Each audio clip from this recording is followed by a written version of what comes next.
Bonsoir tout le monde, bienvenue pour ce direct Passion horlogère. Donc ce soir, nous allons accueillir une personne très particulière. C'est intéressant, justement, c'est une belle expérience pour moi. Il y a quelques semaines de cela, je ne le connaissais pas. Donc il s'agit de Michel Vitini. Michel Vitini, qui est un professionnel dans la vente de montres de pièces de collection, montres vintage, mais aussi des montres contemporaines. Donc c'était très intéressant pour moi de faire sa connaissance. Et à ce que je vois, vous êtes quand même assez nombreux, donc c'est super. Désolé Sylvain, il est 2h du matin à Tokyo. Donc je dis bonjour aux copains. Salut Emmanuel, salut Sylvain, j'ai vu que vous étiez présents. Bonjour à tous ceux que je ne connais pas, donc enchanté de faire votre connaissance. Donc maintenant, je vais essayer de trouver Michel pour pouvoir l'inviter à nous rejoindre. Ou alors Michel, si tu vois, ah c'est là. C'est là, voilà, Michel est ici. Donc comme je vous disais, il y a quelques semaines de cela, je ne sais pas, j'ai fait sa connaissance sur les réseaux sociaux, à travers Facebook, à travers un groupe que j'administre, qui est le groupe... Bonsoir Thierry. Qui est le groupe... Salut Michel. Ça va? Attends, d'ailleurs, c'est pas terrible. Hop. Je mets mes oreillettes, comme ça je t'entendrai mieux. Moi, je vois quelques personnes que je connais déjà, pour certains. Ça va très bien, toi? Bon, c'est bien. Ouais, ça va très bien, je te remercie. Merci d'être là, merci d'être à l'heure, c'est génial. Et donc, je suis en train de faire une présentation rapide. Donc, ce que je disais justement à toutes les personnes qui nous suivent, c'est qu'il y a quelques semaines de ça, on ne se connaissait pas encore. D'ailleurs, c'est la première fois qu'on se voit, on s'était jamais vu. Donc moi, ce qui m'a intéressé, c'était tes interventions sur les réseaux sociaux, sur Facebook, à savoir que tu es présent dans un groupe que j'administre, qui est le groupe Rolex Fan Club, ou Club Rolex France, pardon, je dis n'importe quoi. Voilà, il y en a tellement. Il y en a tellement, c'est vrai que j'en ai créé un paquet, et je peux vous dire que c'est pas par opportunisme, ils sont souvent très vieux, ils ont quelques années. Et c'est vrai que l'algorithme Facebook ayant évolué, aujourd'hui il met en avant ces groupes parce qu'il veut que les gens reprennent un petit peu le pouvoir chez eux, quoi ils veulent. Enfin, on ne sait pas trop, mais bon, dans tous les cas, c'est ce qui a été annoncé. Donc c'est ce qui fait que ces groupes fonctionnent bien. Et grâce à des gens comme toi, justement, qui interviennent, tu viens avec ton expertise, avec ton expérience. Et j'ai trouvé ça super intéressant. Tu nous faisais rêver, et tu nous fais toujours rêver parce que tu nous montres quelques jolies pièces. Donc ça fait super plaisir. Et donc j'ai voulu te connaître un petit peu plus. Donc c'est pour ça qu'on a échangé un petit peu, on a parlé de plein de choses. Et je t'ai proposé de faire ce direct parce que je me suis dit que c'est intéressant aussi que les gens qui nous suivent sur les réseaux sociaux puissent aussi intervenir et puis te poser des questions. Donc ce que je propose, donc j'ai prévu un petit canevas de questions, donc on va parler de plein de choses, et je propose aux gens qui nous suivent de préparer quelques petites questions parce que à la fin, donc disons dans une demi-heure, trois quarts d'heure, on fera une petite session de questions-réponses. Alors là aussi, de toute façon, ce qu'il faut savoir, c'est que on va profiter de ton expertise. Mais là aussi, tu ne sais pas tout. Tu peux avoir des avis que les autres ne vont pas partager ou quoi que ce soit. Oui. Voilà. C'est pour ça que j'aime pas trop le terme d'expert parce que, bon, pour moi, en ce qui me concerne, il est galvaudé. Je n'ai pas la prétention d'être un expert. Je suis un amateur éclairé, un collectionneur avant tout. Maintenant, j'en ai fait ma profession et j'ai la chance de vivre de ma passion. C'est super bien. J'ai quelques connaissances qui sont pour certains encyclopédiques, mais à côté d'autres, ce ne sont que de petites connaissances. Donc je me remets en question et j'apprends tous les jours aussi vis-à-vis de ceux qui sont plus anciens que moi et puis même parfois de plus jeunes. J'apprends des choses tous les jours. Et c'est ce qui est intéressant avec les montres. Après, j'ai comment dire, mes idées, ce que je constate, ce que je vois régulièrement dans les pièces que je manipule, et ça donne des constantes qui peuvent aboutir à des connaissances établies. Voilà. Voilà. Et justement, moi, c'est cette expérience que je veux mettre à profit parce que on l'a pas tous. Parce qu'en même temps, comme tu dis, tu vis de ta passion, ce qui fait que tu passes un temps incroyable à bosser. Donc, de toute façon, à force, en bossant, on acquiert une expertise. Et cette expertise, comme tu disais, tu n'es peut-être pas un expert parce qu'un expert aujourd'hui, de toute façon, comme tu disais très bien, c'est galvaudé et c'est sanctionné aujourd'hui. De toute façon, pour être expert, il faut être expert. C'est un peu prétentieux. Je suis tout à fait d'accord avec toi. Donc, dans tous les cas, tu as des connaissances et tu as cette expérience qu'on va essayer un petit peu, qu'on va essayer de voir, dont on va profiter. Donc, On va commencer gentiment, tranquillement. Et avant tout, je voulais te demander comment ça va, puisque là, en France et partout dans le monde, c'est un petit peu compliqué. Donc toi, comment est-ce que tu vas sur ton île? Ça va bien. Et je reviens de voyage, en fin de voyage. Je me suis déplacé pendant 3-4 jours sur le continent pour justement acheter, vendre et puis continuer mon activité. Et malgré ce que beaucoup pensent, pour moi, en ce qui me concerne, je travaille bien. Et des échos que j'ai avec d'autres amis pros avec qui on est en contact, avec qui on bosse, on a des avis qui sont vraiment favorables pour l'instant. On ne ressent pas encore cette éventuelle crise financière ou ce crash que beaucoup annoncent. Moi, je ne pense pas, par rapport à la conjoncture qu'on a actuellement, où on a une demande très très forte sur l'horlogerie de luxe, et en particulier le trio tête, le tiercé gagnant qui est Audemars, Patek, Rolex. Et si comparé aux anciennes crises économiques qu'on a pu vivre, c'est pas la même chose. La demande, elle est beaucoup, beaucoup plus forte.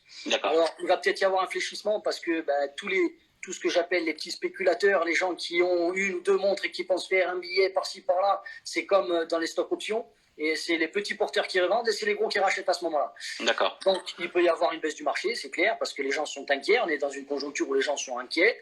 Mais pour l'instant, je ne vois pas de crise prononcée.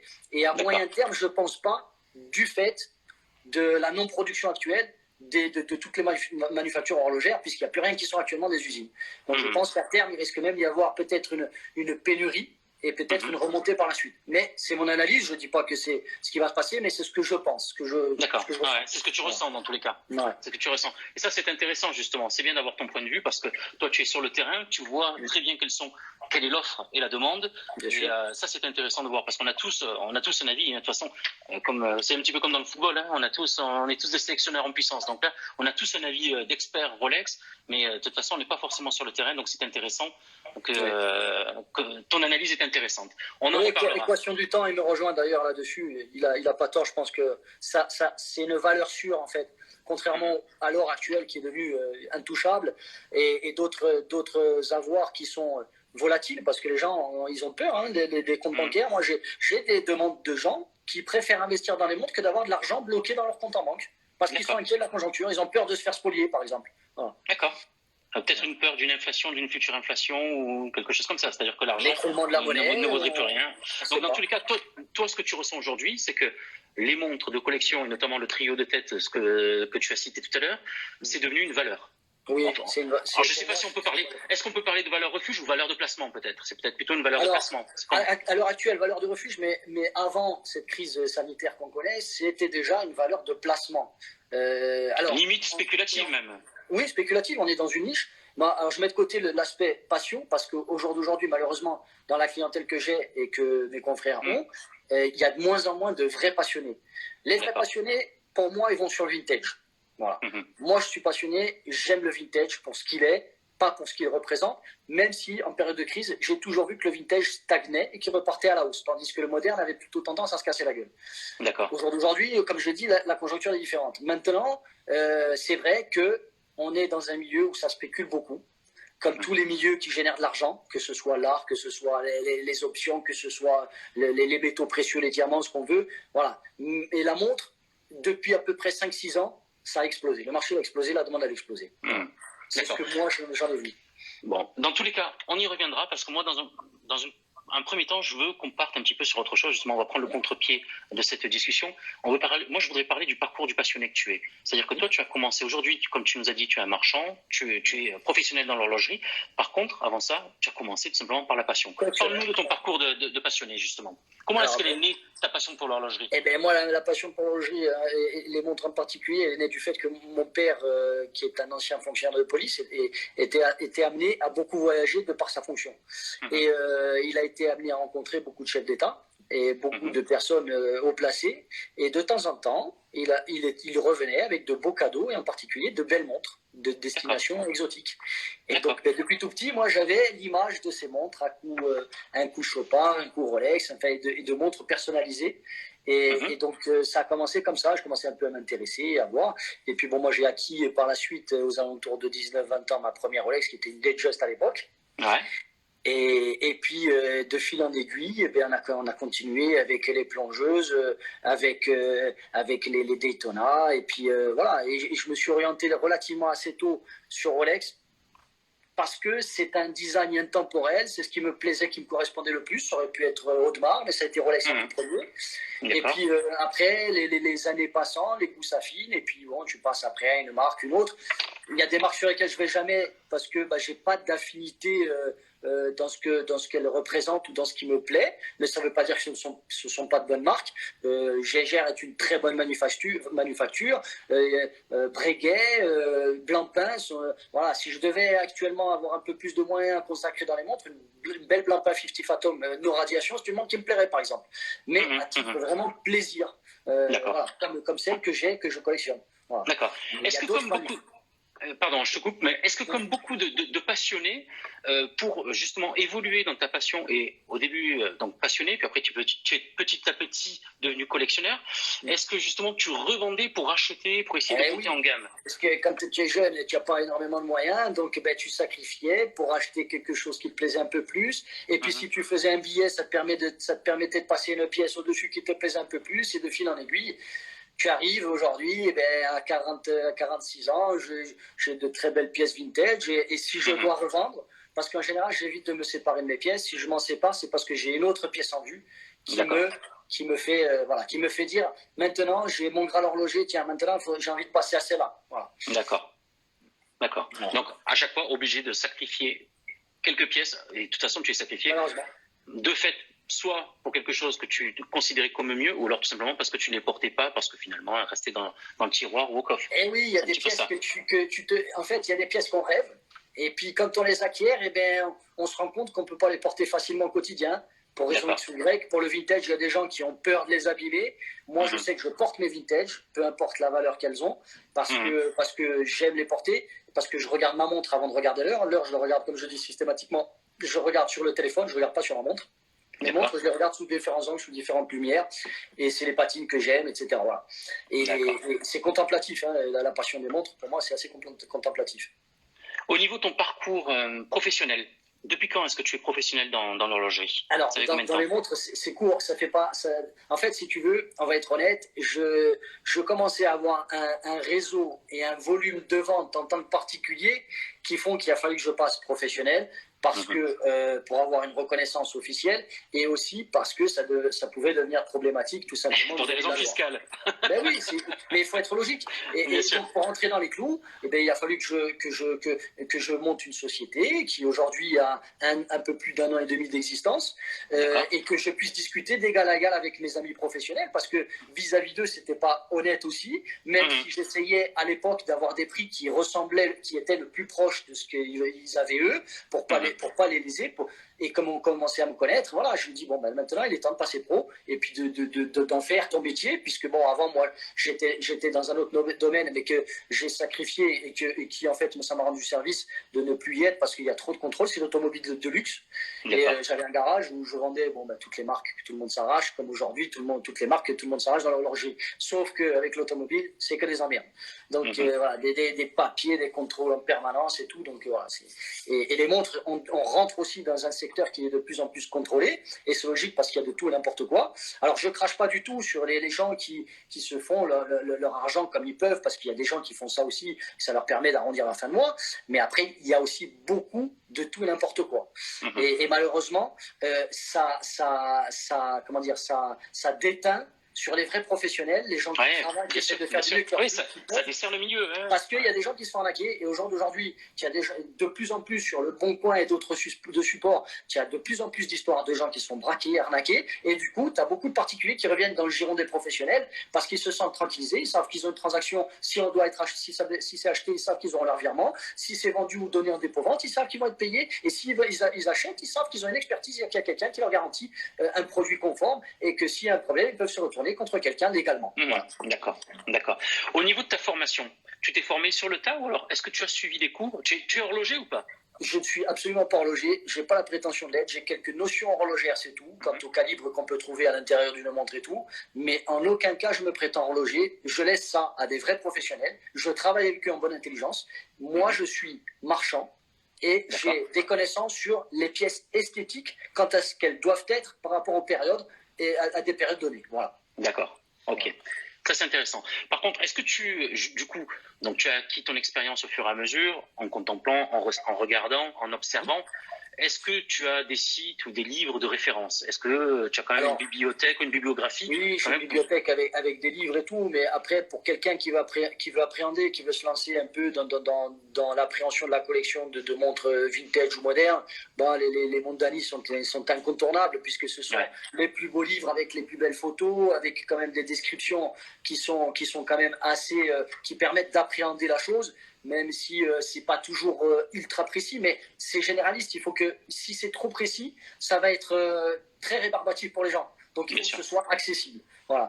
Donc c'est pour ça que les Mondani, c'est très bien. Il y a le livre d'Osvaldo Patrizzi. Enfin, il y a des Américains qui sont très bons aussi. Mais voilà, les Italiens, le phénomène vintage vient des Italiens dans les années 80. Donc c'est vrai qu'ils reviennent régulièrement. En plus, j'ai la chance d'être un des trusted dealers de Giorgia Mondani. Donc c'est eux un peu qui ont créé, qui ont fait ce que ce marché est aujourd'hui. Après, voilà, il y a des références. Moi, je vais beaucoup sur des sites internet que je trouve intéressants, comme drsd.com, ou alors là, tu verras quand même au niveau des plongeuses, parce que moi, je suis en particulier amateur de plongeuses, j'aime les plongeuses et j'aime en particulier les sea dwellers et les submarineurs, mais les sea dwellers, c'est vraiment une référence qui me plaît. Et en particulier les doubleurs. Voilà, ça tombe bien. On est sur de la Young Timer, mais moi j'aime particulièrement les anciennes, les 1665 double rouge, et vraiment des pièces qui me plaisent. Ça a été mon Graal horloger, ça a été un petit peu la revanche, parce que quand j'ai eu besoin d'argent, il a fallu que je revende une qui me plaisait beaucoup, et quand j'ai pu m'en racheter une, ben aujourd'hui j'en ai 3. Donc voilà, donc, c'est vraiment la référence qui me plaît. Après, donc tu as drsd.com, c'est un très bon site qui détaille bien, que ce soit pour les double raids, que ce soit pour les submarineurs raids des années 70, que ce soit aussi pour les Daytona et pour d'autres modèles, qui détaillent bien les périodes de production, les types de cadrans qu'on doit trouver pour des batchs donnés de numéros de série, et voilà, c'est très bien détaillé. Je crois que c'est Ed Delgado, il me semble, qui a fait ce site. Et après, tu as un autre site aussi qui me plaît beaucoup, c'est les Reviews by Beaumont Miller. Alors lui, on est plus sur de la 55-13, 55-12 gilt et de la 55-13 mat, voilà, cadran mat. Et là, par contre, c'est pareil, tu as de très bonnes reviews qui sont faites. C'est un américain, c'est en anglais, donc il faut parler anglais. Après, il y a des gens incontournables comme Stefano Marzariol, bien sûr, avec ses études très poussées de son site, mais qui malheureusement n'est pas accessible à tout le monde parce que c'est un abonnement. Mais c'est très bien fait. C'est quelqu'un qui a écrit beaucoup de livres et puis dans son domaine, et il sait parfaitement de quoi il parle. Et après, voilà, tu as des sites. Après, qu'est-ce que tu pourrais avoir d'autre? Bon, il y a plein d'autres choses. Mais déjà, c'est bien, tu nous as donné quelques-uns. Ces sites-là, parce que je trouve qu'ils sont intéressants et m'ont permis d'appréhender pas mal de choses et de vérifier pas mal de choses. Oui, j'ai Gibouena Casa qui demande, on pourra avoir les liens après. Je pense que oui, tu pourras leur donner les liens. On vous donnera tout ça, pas de problème. Voilà. Mais de toute façon, n'hésitez pas à noter, mettez une petite croix sur un petit papier, et à la fin de cet entretien, vous pourrez revenir là-dessus, vous pourrez poser des questions, on vous dira tout ça, il n'y a pas de problème, ne vous inquiétez pas. Ouais, c'est des sites de référence qui sont intéressants. Après, merci. De toute façon, de manière générale, si on veut s'intéresser à une référence en particulier, il suffit de taper sur Google, parce que Google, c'est ton meilleur ami. Tu tapes la référence et dial variations. Voilà, comme ça, et tu sais que à un moment donné, tu vas trouver des liens utiles sur le modèle et les variations de cadran qui vont être intéressantes. Voilà. Alors ça, c'est super intéressant, et puis on va revenir là-dessus. De toute façon, c'est prévu, parce que jusqu'à présent, là, on a bien focalisé sur Rolex. Rolex, on va mettre un petit peu de côté, on en reparlera après. Je voudrais te demander un petit peu ton avis sur l'actualité horlogère. Est-ce que tu suis l'actualité horlogère? Par exemple, tu as entendu parler de la fin de Baselworld? Oui. Je ne vais pas te demander ton avis, ça, à la limite, on s'en fiche. Je veux juste savoir, est-ce que ça affecte ton métier? Moi, personnellement, non, pas du tout. Ça me change absolument rien. Les nouveautés Rolex ou autres, tu peux les avoir de toute façon en ligne, ou de temps en temps avec une petite indiscrétion quand il y a un peu de la partie. Donc, ça affecte pas particulièrement mon métier. Maintenant, Baselworld, c'était un petit peu amené à disparaître, parce que je trouve que c'était pas assez démocratique et abordable à tout public. On était trop sur du VIP. Moi, j'y suis jamais allé perso parce que ça m'a jamais particulièrement Après, intéressé. c'est vrai que c'est un salon professionnel pour les Bien sûr. professionnels, voilà, pour le réseau officiel. Donc c'est vrai Voilà. que à la base, c'est ça. Mais c'est dommage que ce soit pas plus accessible et du coup, il vaut mieux se retourner vers des choses plus accessibles comme des bourses horlogères ou ce genre de choses-là. Bon, après, tout le monde. Donc là, au niveau du public, tu les orienterais justement au niveau du public, des amateurs de montres vintage, des amateurs de montres, des amateurs de montres, tu les orienterais plutôt sur ce type de salon, les bourses, ces choses-là. Oui, parce que après, quand tu as un petit peu de connaissances dans les bourses horlogères, des fois, tu peux faire des coups sympas. Alors, tu en as un peu partout, mais je ne veux pas toutes les citer, mais tu en as sur l'île sur la Sorgue, il y en a une qui est sympa, qui est tous les ans, où tu as pas mal de pros et de particuliers qui viennent. Tu payes pour exposer, etc. Et là, tu peux faire des connaissances. Ça permet d'agrandir les réseaux, tu vois. Ok. Michel, donc j'avais une question plutôt vintage ou contemporaine, mais tu as répondu, hein, donc c'est plutôt vintage. Allez, on va parler des montres. Même si là je porte une moderne. Hein. D'accord. Alors c'est un petit peu trouble, qu'est-ce que c'est? Dis-nous ce que c'est. C'est une Patek Nautilus 5712, hein. C'est une des montres qui a le plus le vent en poupe à l'heure actuelle. Moi, je l'aime bien. Il y a peu de modernes que j'aime, mais j'aime bien cette montre parce que j'aime bien son cadran pour les complications qu'il y a. Et puis, elle est ultra légère, ultra agréable à porter. Tu la sens pas au poignet. Voilà. Et elle correspond parfaitement à mon petit poignet. Elle est vraiment fine en plus. Hein. Elle est vraiment fine. Elle est superbe. Et c'est super confort. Tu vois, c'est une montre sport qui peut passer sous une chemise et qui est vraiment très agréable. Et que je porte aussi bien habillé qu'en survêt. Voilà. C'est parfait. Voilà. Alors, justement, dis-moi, quelles seraient pour toi les 3 montres, les must-have? Je dois avoir une collection, je te dis, écoute Michel, je veux 3 montres. Ouais. Qu'est-ce que je dois avoir?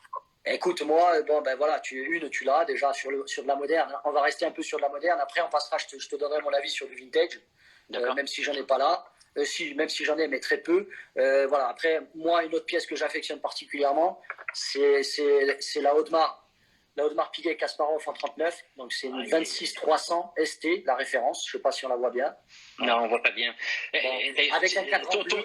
Tu as quoi comme réseau? Parce que vraiment la qualité de l'image, elle n'est pas terrible. Tu es quoi? Tu es en Wi-Fi ou tu es en 4G? Je suis en Wi-Fi, mais en Corse.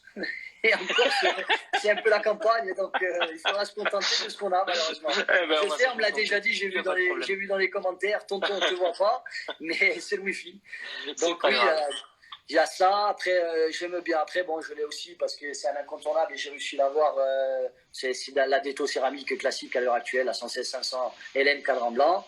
Voilà. Et puis après, dans ma collection perso, moi, il y a plus des pièces comme ça, de la Zénith 16520 en Patrizzi. Voilà, ça me plaît, tu vois. C'est incontournable pour moi. Et puis, je vais vous sortir, bien sûr, on va sortir une de mes pièces préférées que j'aime beaucoup porter, que beaucoup connaissent, puisque je l'ai posté sur Club Rolex. C'est une 1665 double rouge Mark II Tropical, Sin Case, parce que boîtier plus fin. Voilà. Donc, c'est typique de 68 à 72 pour les vraiment dernières. Et c'est une montre que j'aime parce qu'elle a une certaine présence au poignet, un peu d'épaisseur, mais pas trop. Et puis, une patine très développée qui tire sur le chocolat, qui me plaît beaucoup, et un insert boost. Voilà. Après, il y a d'autres pièces. J'ai aussi une Daytona, j'ai un 62-73 vintage. Ça fait mal à la tête. Alors, tu nous as cité plus de 3, mais c'est vraiment des belles pièces. C'est des icônes. C'est incontournable. Oui, voilà. Donc, Audemars, Patek et Rolex, bien sûr. Moi, je suis pro Rolex en premier, mais voilà, j'ai 2-3 références de chez Audemars et Patek. Après, je te dis, si demain je pouvais aller un peu plus loin, une Blancpain 50 atomes de radiation, ça me plaît bien. Tu vois. Après, JLC font de belles choses, mais je suis pas réverso parce que c'est trop classique pour moi. Et les master compresseurs, etc., je les trouve un peu roses pour mon poignet, donc j'aime moins. Voilà. Mais après, il y a. Après, sur les montres qui sont assez récentes, genre un duomètre, c'est quelque chose que tu trouves bien, justement, chez Jaeger-LeCoultre? Ouais, c'est belle pièce, mais après, ça correspond pas à ça te correspond pas. Bien sûr, c'est une belle pièce. C'est une très belle pièce. Il y a une autre pièce que j'aime beaucoup, j'essaie de retrouver, ça va me revenir, mais ça ressemble un petit peu à Audemars, et j'aime beaucoup aussi. Mais après, je porte vraiment les pièces qui, moi, me correspondent physiquement dans ce que j'aime. Perso, ce sont tes goûts. Parce qu'après, les montres, elles sont faites pour être portées. Moi, je porte quasiment toutes mes montres. En alternance, mais je les porte quasiment toutes. Voilà. D'accord.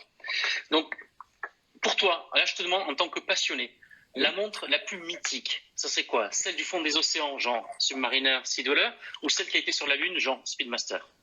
Moi, ayant vécu et grandi au bord de l'eau, $6, tout simplement. Parce qu'elle a un historique de développement au niveau technique dans les années 70. Pour moi, c'est une des montres les plus abouties et les plus techniques. Et c'est la montre de tous les records, hein, bien sûr, et puis qui a été développée, la Double Red a été, la 1665 a été développée en collaboration avec la Comex, qui est quand même la référence dans les compagnies maritimes d'expertise de plongée de chantier sous-marin. Et justement, pour avoir été chasseur en apnée dans ma prime jeunesse et puis avoir fait un peu de plongée comme ça, j'ai toujours été attiré par la mer puisque j'ai vécu. C'est le monde aquatique. Donc voilà, le monde aquatique. Voilà. Après, bien sûr, Omega, ils sont emblématiques. Il faut les citer. Omega, c'est aussi une manufacture qui a sorti de très belles choses. Hein. On a les Omega Ploprof qui sont aussi des recommandes de plongée et qui d'ailleurs, avant la Comex avait choisi la Ploprof avant Rolex. Et puis par la suite, par les évolutions technologiques, et puis ils se sont tournés vers Rolex. Mais après, bien sûr, il y a la Speedmaster qui est incontournable du voyage sur la Lune. Et puis la Seamaster aussi, qui est la petite sœur de la Ploprof en termes de plongée, qui va un peu moins profond. Et ce sont aussi de très belles pièces, y compris en vintage, parce qu'il y a des Seamaster qui valent ce qu'elles valent, parce qu'elles ont développé aussi des patines, parce qu'elles ont des particularités à l'image de ce que ça peut être chez Rolex.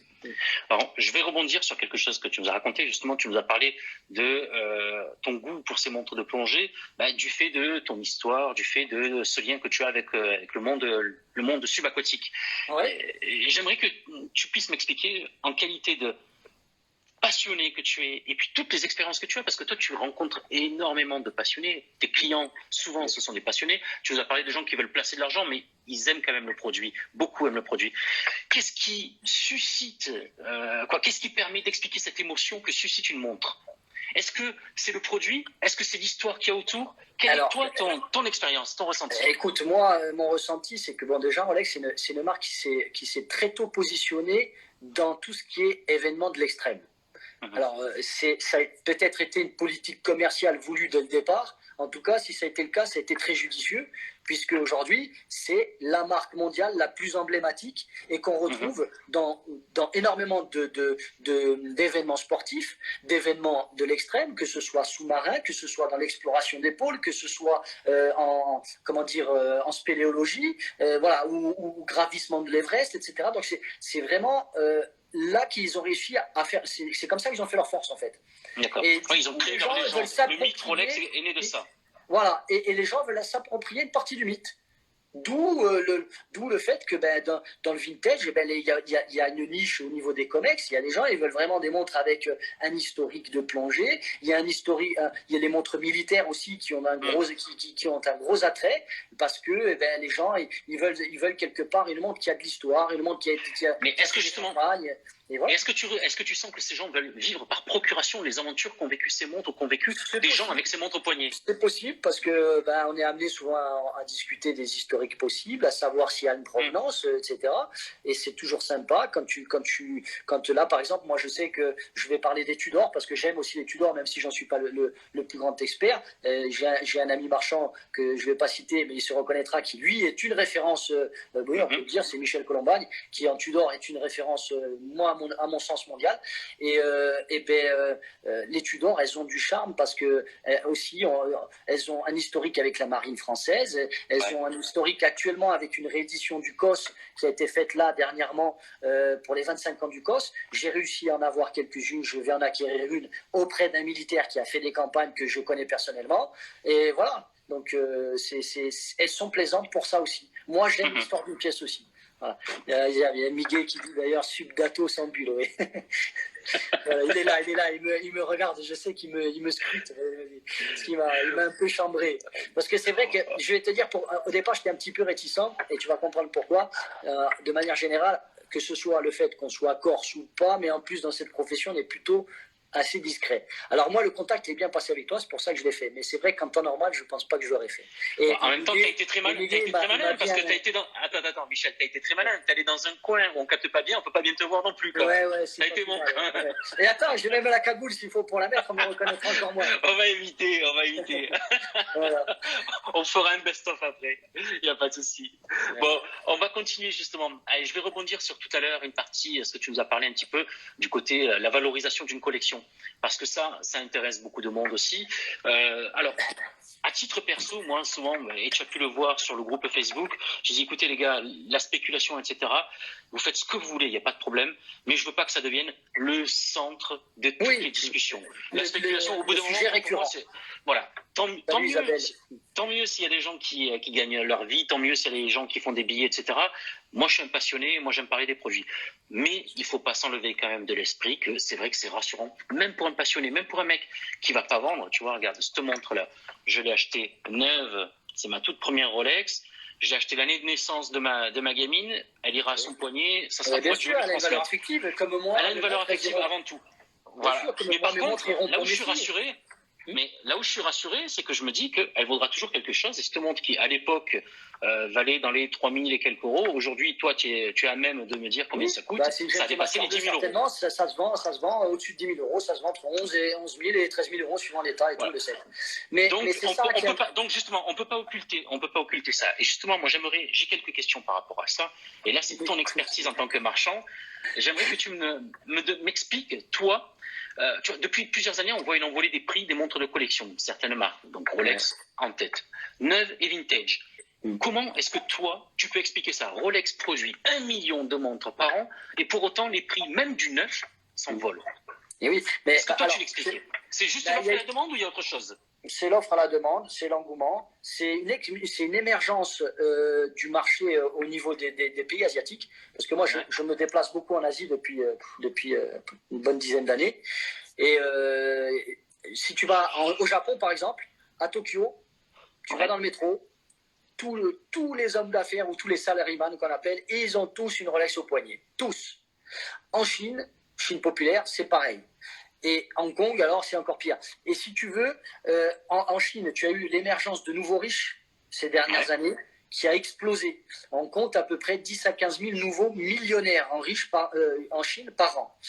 D'accord, mais est-ce que tu penses que ce sont des millionnaires qui veulent des Rolex? Moi, j'ai pas l'impression. Mais bien sûr que oui. Mais tout le monde veut une Rolex. Mais voilà, c'est ça. C'est tout le monde, en fait. Mais ça. Oui, tout le monde. Mais même le mec qui travaille aujourd'hui, qui gagne son SMIC, il a envie de se faire plaisir et d'avoir sa belle montre au poignet. Et ça passe. La marque la plus reconnue, qu'on le veuille ou non, c'est Rolex. Voilà. D'accord. Okay. Alors, je vois une question qui est pas mal. Combien de modèles pro sur le million de pièces produites? Alors, il faut savoir de tête, je vais essayer de ne pas dire des conneries, il y a à peu près une vingtaine de modèles répertoriés chez Rolex, mais sous 200 références différentes. Donc, à peu près, la production, elle est entre 1 million et 1 million 200 000 montres. Et moi, je pense que la proportion des modèles pro, elle est à peu près du quart, voire entre 25 et 35%, je pense. Hein.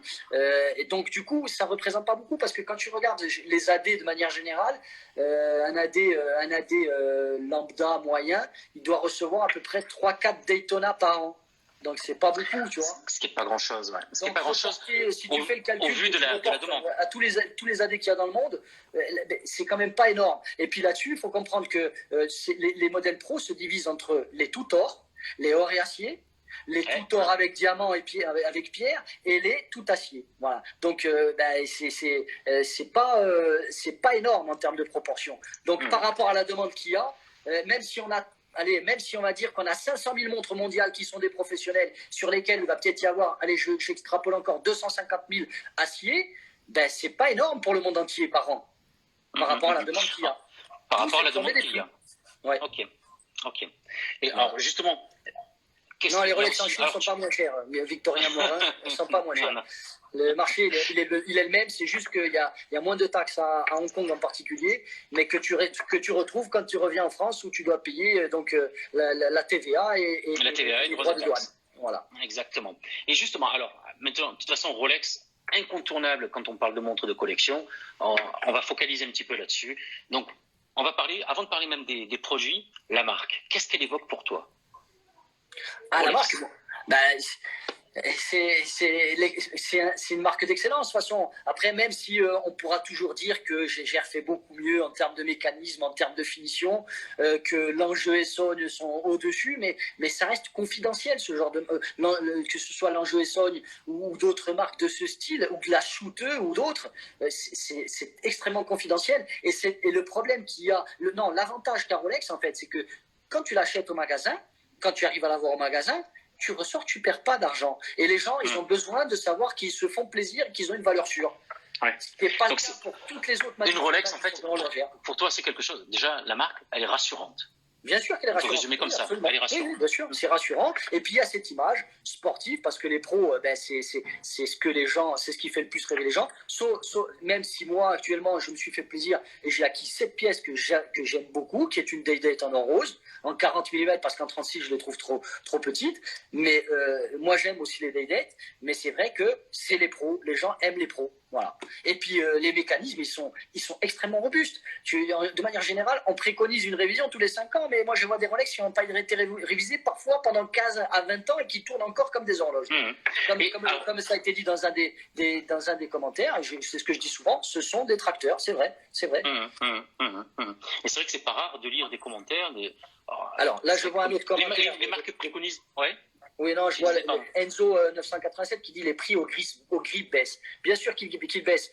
Et comme je l'expliquais tout à l'heure, ils baissent, mais tout simplement parce que tu as aujourd'hui énormément de gens qui ont acheté des modernes, qui ont voulu spéculer dessus. Oui, c'est ceux qui ont voulu faire de l'argent. Voilà, qui ont voulu faire de l'argent, y compris des marchands. Moi, je connais des marchands, ils ont des stocks incommensurables de Daito céramique et qui les gardent et qui attendent que ça monte encore pour les vendre. Là, maintenant, ils ont de la surface financière, ils peuvent se permettre, comme les gens qui ont beaucoup de stock options, quand tu as de la surface financière, tu mets de côté, tu attends que ça remonte. Quand ça va mal, il ne faut pas vendre. Et c'est l'erreur de tous les gens. Quand ça va mal, ils vendent parce qu'ils ont peur. Voilà. Et ce qui fait que ça baisse un peu. Mais c'est une baisse, c'est pas un crash, contrairement à ce que beaucoup disent. C'est une baisse parce qu'aussi on est monté très haut, très vite. Oui, ça se normalise. Je pense que ça va continuer parce qu'actuellement, on est en période de non-production et que du coup, il va y avoir encore pénurie. Donc, je pense que les prix vont continuer de monter. Voilà. Concernant Rolex, justement, il existe ce qu'on appelle le Big Five. Daytona, Submariner, GMT, Explorer, Day-Date. Ouais. Est-ce que dans celles qui ne sont pas citées, il y a peut-être une mal aimée et sur laquelle tu mettrais un billet pour plus tard? En termes de vintage, en tout cas, Explorer 1655. Voilà. Ouais. C'est une montre qui commence à sortir un peu du placard, mais c'est une très belle montre et c'est sous-estimé actuellement en termes de vintage. Voilà. D'accord. Et au niveau des contemporains, bien sûr, les Datejust, les Datejust commencent à avoir un certain attrait et on commence à avoir de l'attente pour les Datejust. Ouais, mais est-ce que c'est pas par défaut? Est-ce que c'est pas par défaut parce qu'avant non, parce qu'ils ont su les rajeunir, tu vois, ils ont affiné les boîtiers. Et puis bon, c'est la mode du bracelet jubilé qui va très bien d'ailleurs sur la Datejust. Et c'est vrai que pour moi, la config de la Datejust, même en vintage sur les 1601, c'est bracelet jubilé, lunettes cannelées en or blanc. Voilà. Pour moi, c'est la config de la 1601 initiale en Datejust. Voilà. Voilà. D'accord. Qu'est-ce que tu penses d'une pièce comme la Skydweller? Alors, Skydweller, c'est une très belle pièce avec complications. Pour moi, pour mon poignet, trop grosse. Mais c'est une pièce, honnêtement, qui ne fonctionne qu'en cadran bleu. Elle ne plaît qu'en cadran bleu, quasiment. Donc, du coup, on est encore dans de la spéculation, une niche spéculative, alors qu'elle est intéressante. Moi, je la trouve belle aussi avec le cadran blanc. Mais voilà, après, c'est un modèle qui est intéressant du fait de ses complications, mais qui est vraiment aussi c'est restreint, tu vois, en termes de marché. Mais sur ce type de produit, est-ce que le professionnel que tu es se dit pas, tiens, il faut peut-être avoir le nez creux, acheter ce type de pièce parce qu'il n'y a pas une grosse production? Alors, on est sur une pièce qui est très exclusive. Oui, il n'y a pas de grosse production, mais c'est qu'il faut pouvoir les avoir. Moi, j'en ai rarement. Il faut pouvoir les garder. Franchement, ouais. Et il faut pouvoir les garder. Mais j'en ai rarement, j'en propose rarement parce qu'on m'en demande rarement aussi. Okay. Donc après, moi, je suis marchand, je suis là aussi pour vendre ce que les gens me demandent. Même si de temps en temps, j'essaie de les éduquer, comme tu peux le voir sur les groupes, en essayant de faire des posts en essayant de faire des posts un peu pointus, mais pas rébarbatifs, mais, et d'essayer d'orienter les gens vers d'autres choses. Mais après, c'est le goût de chacun. Mais voilà, après, les gens, ils restent principalement sur de la sub, sur de la GMT, voilà, sur de la Hulk, sur de la Pepsi d'aujourd'hui. Voilà, les Pepsi, ça, c'est vraiment le modèle emblématique que tout le monde s'arrache actuellement, même s'il y a une petite baisse. Et les Hulk, c'est pareil, c'est ce qui fait l'objet de la spéculation à l'heure actuelle, tu vois. C'est un peu dommage, mais parce que de temps en temps, ben, tu as des vrais passionnés qui n'y ont pas accès, du coup, et moi, perso, ça m'enchante pas de proposer des montres à des prix qui sont les prix actuels du gris et qui sont élevés, mais voilà, je peux pas faire autrement. Oui, parce que de toute façon, toi, tu les achètes déjà cher. Je les achète cher à des particuliers ou à d'autres marchands, et du coup, voilà. Explique-nous ton fonctionnement, justement. En tant que marchand, explique-nous ton fonctionnement. Comment tu arrives à trouver des pièces? Alors, je veux pas ne donne pas tous tes secrets, c'est un petit peu comme les gens qui vont chercher les champignons, ils vont jamais donner leur coin.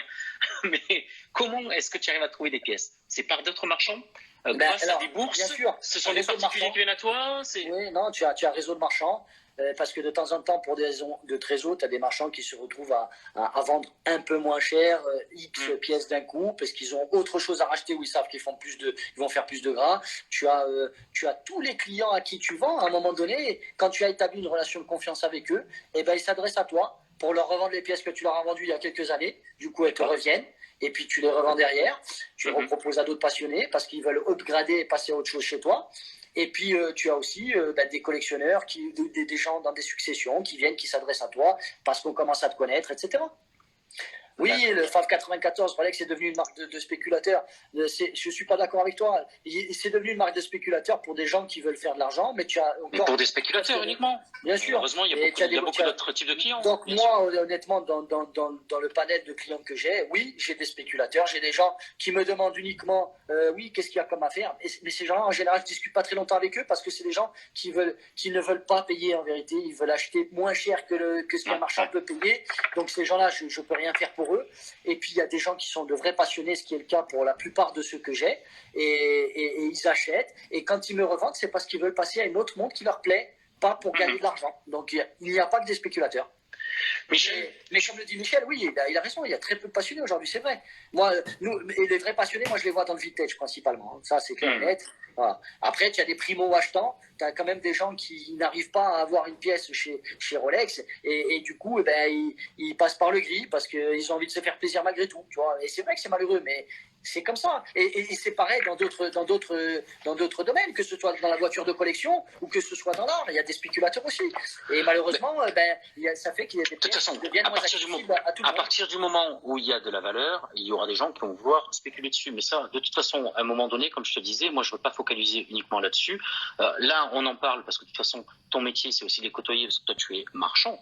Donc, mais sinon, de manière générale, moi, je m'adresse à des passionnés. Je voulais savoir, après, là, toi... encore, il y a une question. Le problème du vintage, c'est trop bidouille. Oui, tu as raison dans un sens, mais après, c'est là où intervient la relation que tu vas avoir avec ton vendeur. Et c'est là où il y a ton vendeur, et puis il y a son expertise, c'est-à-dire son réseau. C'est-à-dire que derrière, il a aussi un horloger qui est capable d'authentifier les produits. Donc ça, c'est important. Et comme tu dis, il y a une relation de confiance. Et ça, la relation de confiance, c'est pour ça que ça se construit. C'est pour ça que je communique pas mal, je partage. Michel aussi, je le cite encore parce que bon, on est amis. Michel aussi est comme ça. C'est quelqu'un qui partage. Et tu le vois, hein, ça fait pas longtemps qu'il est sur ton groupe, mais tu vas voir, il poste vraiment de très très belles pièces, en particulier Tudor, parce que je te disais, c'est un passionné. Et il a raison, les gens qui achètent Tudor Vintage, ce sont des passionnés, parce que c'est un marché très restreint. Et vraiment, tu as vraiment affaire à des passionnés.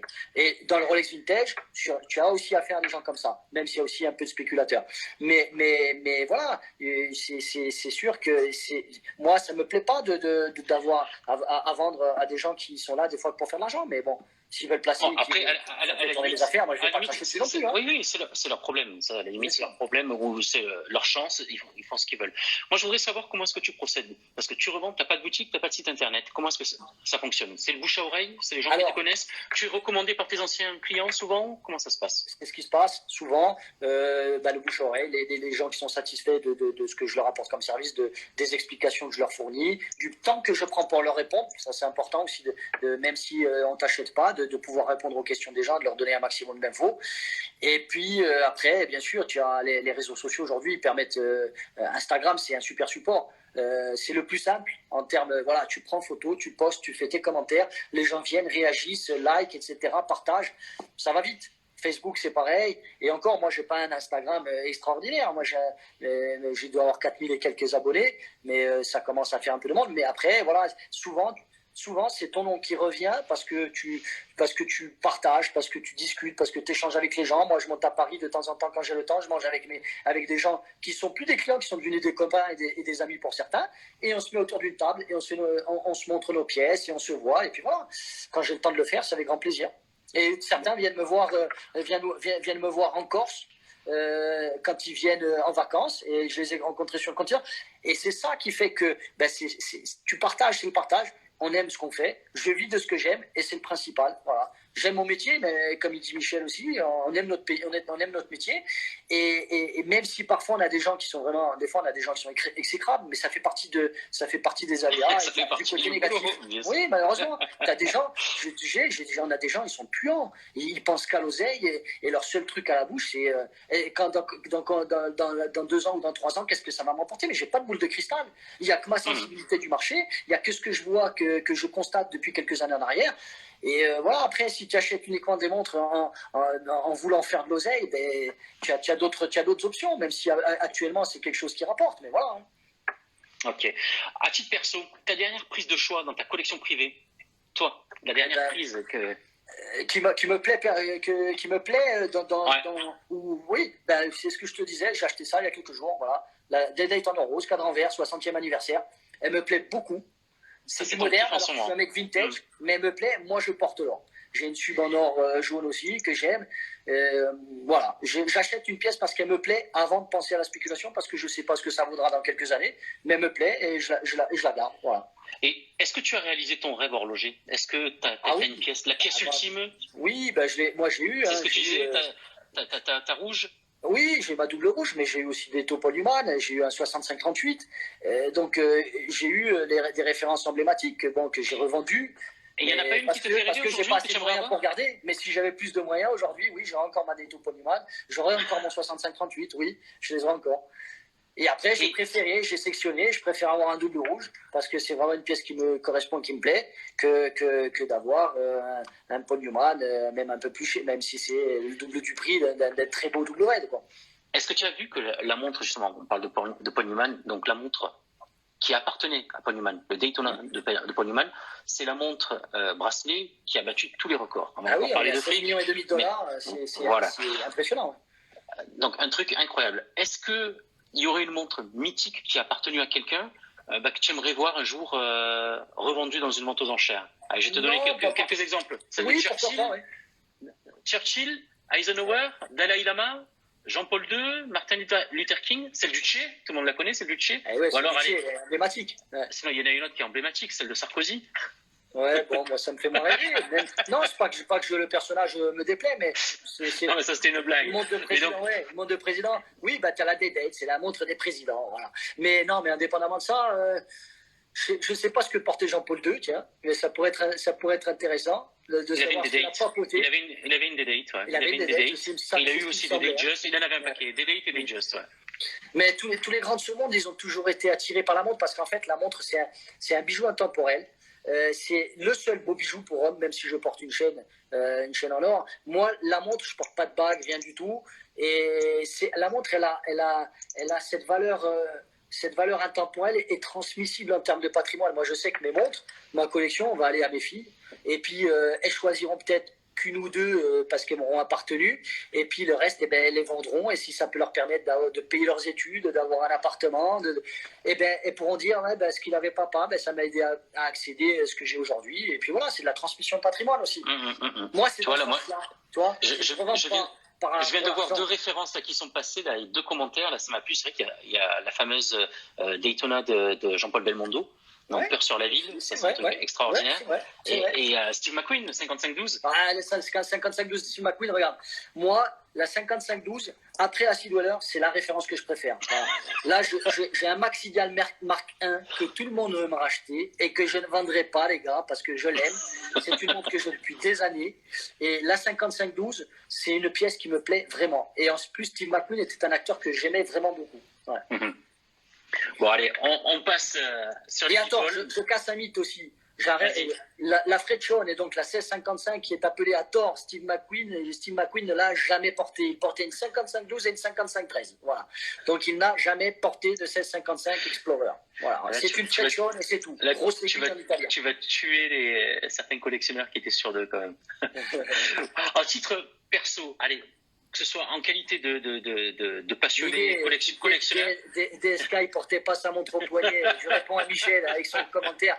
Il la portait pas au poignet, sa montre, DSK. Oui, mais ça servait de garrot. De coquerine. À titre perso comme à titre de professionnel, quelle est la montre, parce que là on va passer un petit peu aux anecdotes, quelle est la montre que tu as ratée et que tu regrettes encore? Une montre que tu as vu passer sous ton nez, tu n'as pas pu l'acheter pour une raison X ou Y et que tu pourrais regretter. C'est arrivé ça ou pas? Ouais, un 62 pour Newman, ouais.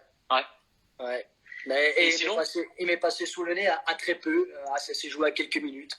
Et à contrario, t'as plus belle prise, sinon à contrario, un truc, tu t'es dit ça, j'y arriverai pas, puis paf, ça s'est débloqué, t'as réussi à l'avoir. Quand j'ai eu, ça remonte à quelques années que j'étais pas encore là où j'en suis aujourd'hui, quand j'ai eu 65-38 entre les mains, ouais.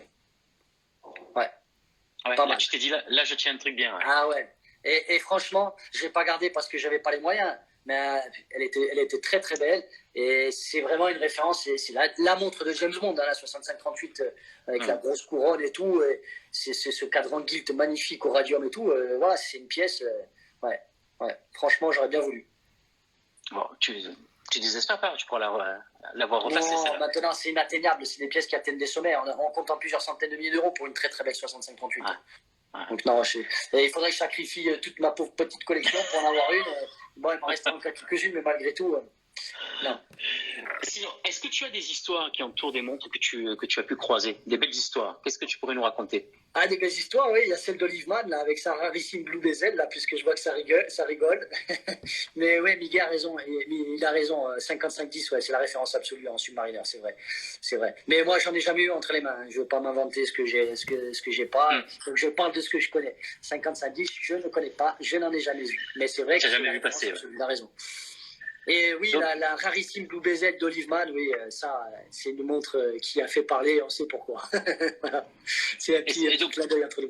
Ah non, je peux pas t'expliquer. Sinon, une histoire, c'était rigolo. Une prochaine fois, on fera ça en off. Ouais, en off entre nous. Je t'inviterai Oliveman et je te le présenterai et ce sera l'occasion d'une bonne rigolade. Ça marche. Bon, du coup, j'avais prévu et j'avais proposé aux copains qui nous suivent et même à ceux qu'on ne connaît pas, bien évidemment, de prévoir quelques petites questions. Oui, donc, s'ils ont des questions, les gars, allez-y. On va essayer de répondre. Alors, je vois Martin, il me demande combien j'ai vendu de montres depuis ma DJ, mais c'est impossible de le savoir. Mon bon Martin, j'ai les compter en centaines. Pour pas dire milliers, pour pas être prétentieux, mais ouais, c'est impossible de me souvenir. Impossible. Est-ce qu'il y a d'autres questions? Toujours le bleu Bezel. Alors, ouais, ça revient, c'est une constante. Il est consolidé. Amen.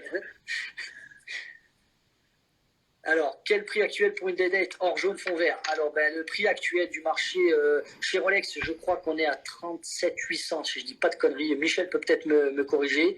Et actuellement, au marché, ouais, tu es dans les 35-36 en occasion très récente, quoi.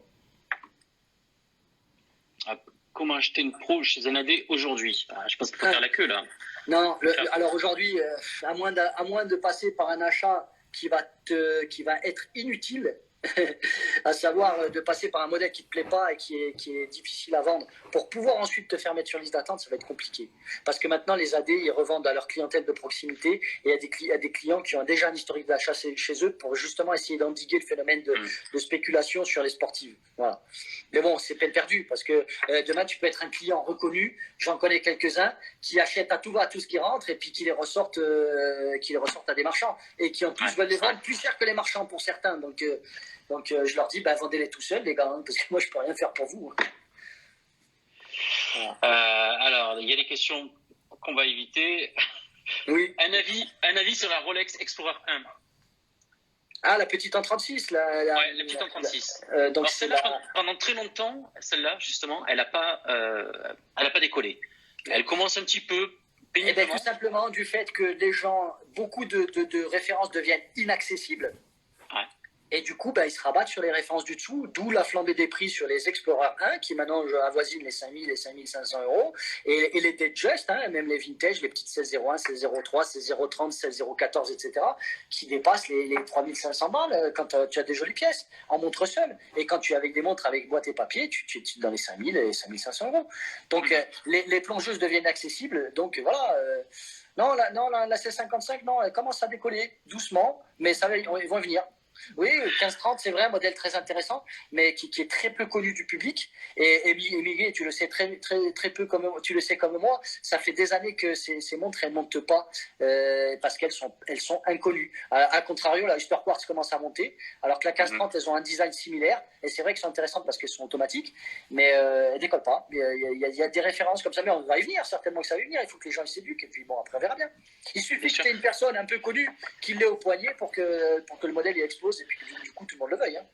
Michel, pour toi, une montre vintage, c'est à partir de combien de temps? C'est à partir du moment où la montre n'est plus référencée dans le catalogue Rolex, ou alors il faut attendre X années? Non, c'est pas dès que c'est arrêté de prod, mais pour moi, on parle de vintage sur des montres qui ont déjà 25 ans. Voilà. Alors, il y a des gens qui vont te dire on parle de vintage avec les cadrans tritium. Mais non, les prochaines vintage sont les 5 chiffres les 5 chiffres des années 90-2000. C'est les prochaines vintage. Et actuellement, ce sont des pièces qui sont beaucoup demandées parce que justement, les gens n'arrivent pas à avoir des subs céramiques, n'arrivent pas à avoir des GMT céramiques. Donc, du coup, ils se rabattent sur les Seedweller, les 16600, sur les GMT Master 16710, 16700, etc. Et ils se rabattent aussi sur les 16610 parce qu'ils n'arrivent pas à les avoir en boutique. Donc, les gens se rabattent sur ces montres d'occasion-là. Voilà. Et au niveau, tu vois, tu parlais des montres vintage. Moi, je sais que pendant très longtemps, je me suis dit, je vais me faire moi-même mes vintage. Si tu commences jeune, quand j'ai attaqué, je te disais tout à l'heure, j'ai attaqué avec celle-là. Aujourd'hui, elle n'est pas encore considérée comme une vintage. Dans 10 ans, elle le sera. C'est un cadran tritium ou Luminova? Non, Luminova, moi. Elle est de quelle année, la Elle est de 2005. 2005, c'est l'idée, mais c'est les prochaines vintage. Voilà. Dans 10-15 ans, ce sera les prochaines vintage. Pourquoi pas se faire aussi ses propres vintage? On achète sa montre neuve. Je dis pourquoi ne pas se faire ses propres vintage? C'est-à-dire que tu as 20-25 ans, tu t'achètes ta montre neuve, c'est ta première montre, tu la gardes au poignet, dans 30 ans, de toute façon, elle sera vintage. Ouais, mais sauf que les matériaux qu'utilise Rolex aujourd'hui, ils sont faits pour ne plus patiner. Ils sont faits pour ne plus bouger dans le temps, d'où l'utilisation de céramique et de matériaux avec des aciers, des alliages d'acier qui sont faits pour ne pas bouger dans le temps et elles patineront pas. Elles patineront pas. Le Chromalight, ça ne bougera pas. Pour toi, alors justement, la patine fait partie de la vie de ta montre. Il faut absolument que le montre se patine. Ouais. Bien sûr. Les mecs, il faut que vous arrêtiez de psychoter dès que vous avez une petite rayure sur la montre.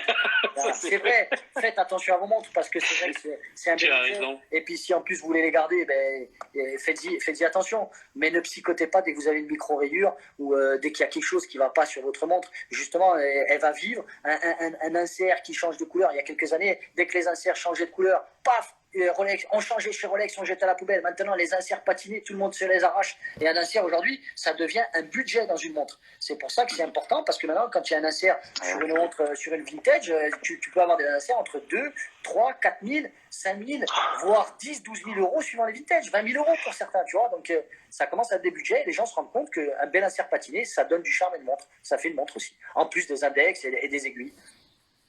D'accord. Donc, pour toi, il faut absolument qu'on voit son vieillissement. Ouais, c'est ça.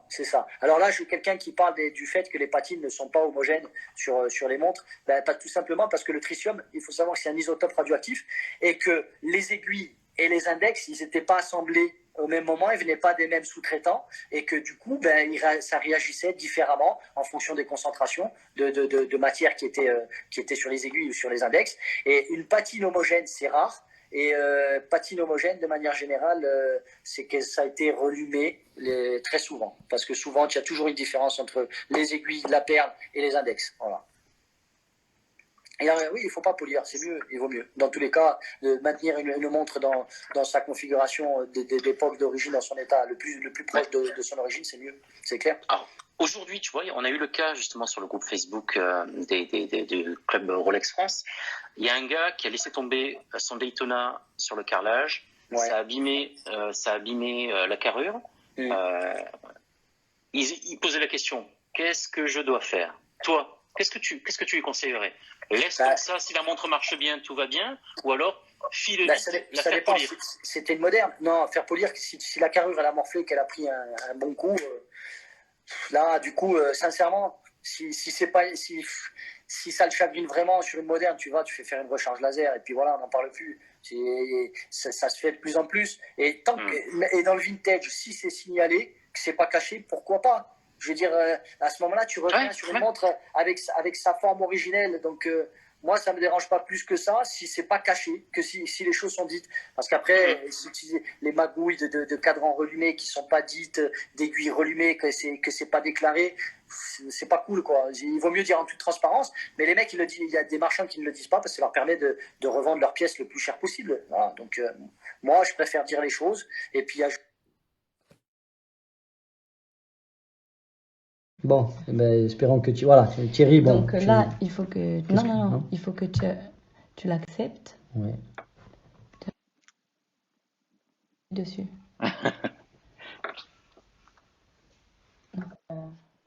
Au moins pour vous dire au revoir. Ça y est, Bon, je suis de retour. Ouais, on est de retour. Bon, au moins pour dire au revoir à tous les copains qui Oui, sont c'est vrai que venus.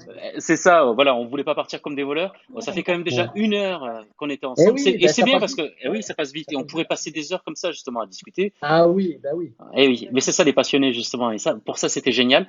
Écoute, dans tous les cas, on parlait évidemment des Rolex vintage, etc. Tu parlais justement du fait, les polir ou pas, c'est vraiment un choix qui est personnel, mais ce qui est bien, c'est de laisser les stigmates justement du vécu de ces montres. Donc moi, je suis vraiment tout à fait d'accord avec toi. Je voulais te demander aujourd'hui, pour toi, quelle est la plus belle de toutes les montres?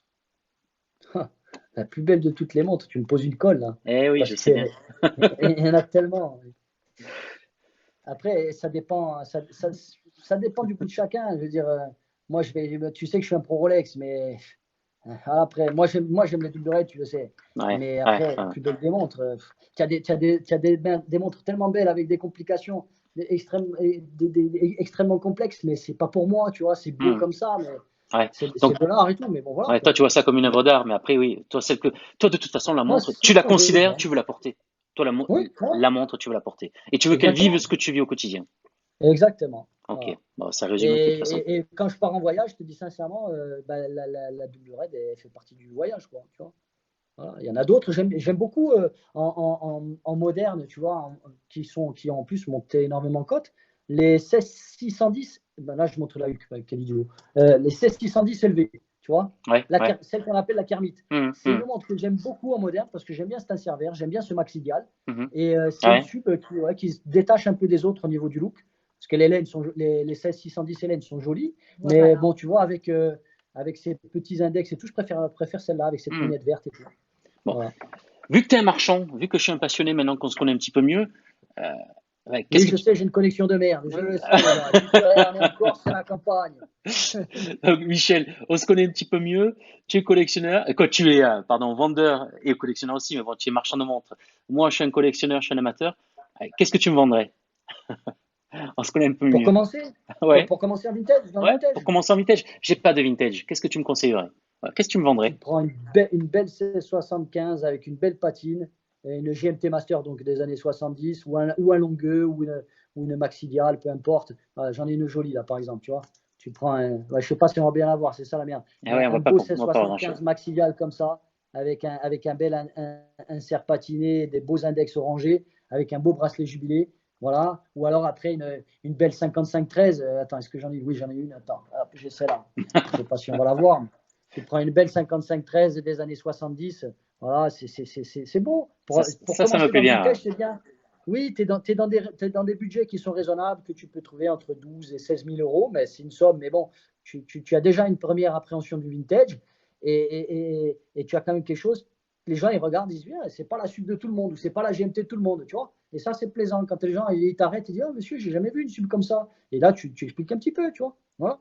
Bon, bah écoute, je vais suivre tes conseils, je vais réfléchir à tout ça et j'ai peut-être Ouais. commencé à me Ouais. lancer dans le vintage. Mais ce que je voulais te dire, c'est que moi, pendant des années, j'ai toujours été montre contemporaine. Ah oui, Pourquoi? j'ai un petit commentaire là il Vas-y. a raison. 16 570, c'est la mal aimée des Rolex, alors qu'elle est superbe. Tu as tout à fait raison. Et d'ailleurs, j'en ai rentré une paire que j'ai pas là, mais qui sont à la vente en blanc et en noir, C'est Ouais. vrai, c'est une montre sympa et qui commence à monter en cote parce que Ça y justement, est, les les prix gens s'y deviennent un peu intéressent. Ouais. inaccessibles. Ouais. Bien sûr, les gens s'y intéressent. Et en particulier la Polar, alors qu'il y a il y a quelques années, la blanche, personne ne voulait en Personne entendre n'en parler, voulait. Ouais. personne ne les aimait. Ouais. Et maintenant, les gens se rendent compte qu'elles sont sympas. Oui, c'est vrai. C'est vrai. Mais oui, Olivier, mon pote, oui, le vintage, c'est la vie. Oui, on est d'accord. Ça, c'est clair.